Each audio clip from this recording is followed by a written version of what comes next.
YouTube channel में आपका स्वागत है। आज का विषय हमारा मानव शरीर में स्थित पंचकोश। मनुष्य की आत्मा 5 कोषों के साथ संयुक्त है, जिन्हें 5 भागों में विभाजित किया गया है। यह पंचकोश इस प्रकार हैं कि शरीर के जिस रूप को हम देखते हैं वह आनंदमय कोश के अंतर्गत है। अन्नमय कोश के भीतर उससे सूक्ष्म प्राणमय कोश है। प्राणमय कोश से सूक्ष्म मनोमय कोश है। मनोमय कोश के बाद उससे भी सूक्ष्म विज्ञानमय कोश है और अंत में आनंदमय कोश आता है। तो आत्मा के 5 कोशों में प्रथम कोश का नाम अन्नमय कोश है। अन्न का अर्थ है पृथ्वी का रस। पृथ्वी से जल, अनाज, सब्जी, फल आदि पैदा होते हैं। उन्हीं से दूध, घी, मांस आदि का निर्माण होता है। अन्न द्वारा देह बढ़ती है तथा अंत में अन्न रूप पृथ्वी में ही भस्म होकर सड़गल कर मिल जाती है। अन्न से उत्पन्न होने वाला, उसी में जाने वाला यह देह प्रधानता के कारण अन्नमय कोश कहा जाता है। पृथ्वी, आकाश, जल, वायु, अग्नि, फिजिकल बॉडी। यह भी ध्यान रखने की बात है कि यह जो हमारा शरीर है यह अन्नमय कोश की अधीनता में है, पर वह अन्नमय कोश नहीं है। मृत्यु हो जाने पर शरीर तो नष्ट हो जाता है, पर अन्नमय कोश नष्ट नहीं होता। तो अन्नमय कोश की स्थिति के अनुसार शरीर का ढांचा और रंग रूप बनता है। शरीर अन्न से बनता बिगड़ता है। अन्न के भीतर सूक्ष्म जीवन तत्व रहता है, वह अन्नमय कोश को बनाता है। जैसे शरीर में 5 कोश हैं, वैसे ही अन्न में 3 कोश हैं, स्थूल, सूक्ष्म, कारण। स्थूल में स्वाद और भार, और सूक्ष्म में उसका प्रभाव और गुण, तथा कारण कोश में अन्न का संस्कार रहता है। जैसा हम भोजन करते हैं अन्नमय कोश पर उसका संस्कार जमता है। कितने ही शारीरिक विकारों की जड़ अन्नमय कोश में होती है। इसे योग की साधनाओं से छुटकारा मिल सकता है। और पंचकोशों में दूसरा कोश है प्राणमय कोश। रस, रूप, गंध, स्पर्श, इथरिक बॉडी। शरीर का दूसरा भाग प्राणमय कोश कहलाता है। शरीर और मन के मध्य में प्राण मध्यम होता है। प्राण वायु का प्रधान कार्य है भोजन का पाचन करना और शरीर में रसों धातुओं का समान भाव से बांटना है। प्राण द्वारा ही यह श्रद्धा, निष्ठा, दृढ़ता, एकाग्रता और भावना प्राप्त होती है, जो भव बंधनों को काटकर आत्मा को परमात्मा से मिलाती है। तो प्राण संचय के लिए योग शास्त्र में अत्यधिक बल दिया गया है। तेजस्वी व्यक्ति ही आत्मलाभ कर सकते हैं। सारे संसार में प्राण का चैतन्य समुद्र भी भरा पड़ा है। अपने प्राणमय कोश को चेतन करके विश्वव्यापी प्राण से प्राण तत्व को खींचा जा सकता है। यह भंडार हमारे पास जितना अधिक होगा उतने ही हम प्राणवान बनेंगे और अनुपात से सांसारिक एवं आध्यात्मिक संपत्तियां प्राप्त करने के अधिकारी हो जाएंगे।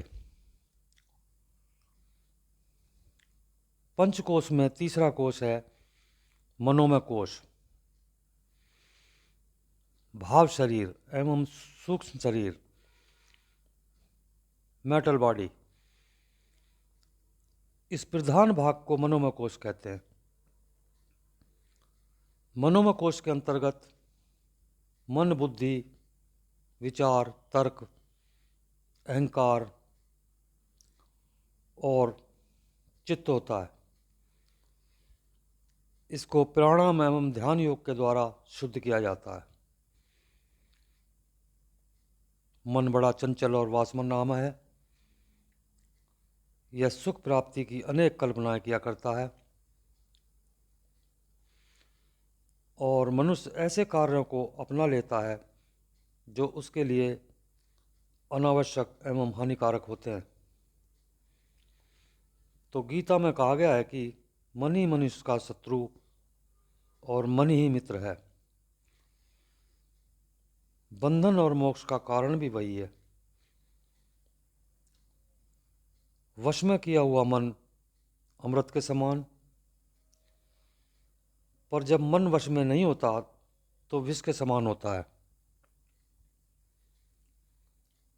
योग शास्त्रों में ऐसे कितने ही साधनाओं का वर्णन है जिनके द्वारा मन की चंचलता, घुड़दौड़ की प्रवृत्ति को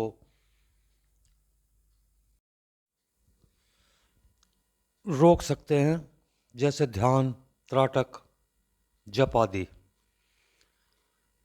इनका मनोमय कोश की साधना में बहुत महत्वपूर्ण स्थान है। अब पंचकोशों में चौथा कोश है विज्ञानमय कोश। इसके मुख्य तत्व ज्ञान युक्त बुद्धि एवं ज्ञानेंद्रिय हैं। विज्ञान का अर्थ है विशेष ज्ञान। तो साधारण ज्ञान के द्वारा हम लोक व्यवहार के शारीरिक, सामाजिक, धार्मिक समस्याओं को समझते हैं। स्थूल में ऐसी साधारण ज्ञान की शिक्षा मिलती है और इन जानकारियों के आधार पर शरीर से संबंध रखने वाला सांसारिक जीवन चलता रहता है। किंतु इस साधारण ज्ञान का परिणाम स्थूल शरीर तक ही सीमित है। आत्मा का उससे कुछ हित नहीं हो सकता। कई व्यक्ति आत्मा परमात्मा की बड़ी बातें करते हैं, परंतु श्रद्धा और विश्वास की दृष्टि से उनकी स्थिति साधारण लोगों से कुछ अच्छी नहीं होती। तो विज्ञान अज्ञान रूपी अंधकार से हमें बचाता है और इस मनोभूमि में पहुंचकर जीव का यह अनुभव करता है कि मैं शरीर नहीं, आत्मा ही हूं।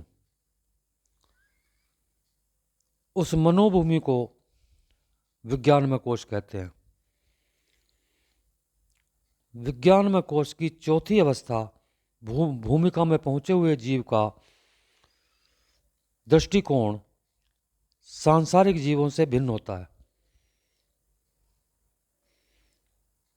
असत्य, भ्रम, मोह, आसक्ति आदि से दूर रहकर निरंतर ध्यान, योग, समाधि का अभ्यास करता रहता है तो उसे प्रज्ञा की उपलब्धि हो जाती है और सज्जनता, उदारता विकसित हो जाती है